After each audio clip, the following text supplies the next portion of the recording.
अस्सलामुअलैकुम।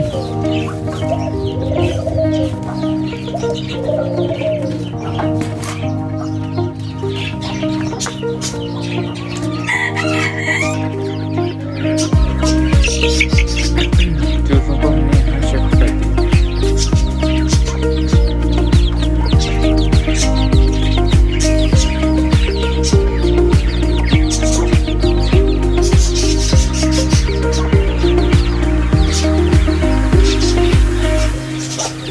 चलिए अब इनको डाल देते हैं।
आज हमने इनको भी फीड डाली है।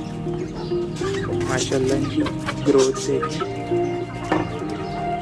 80 की और देसी की भी अच्छी हो रही है।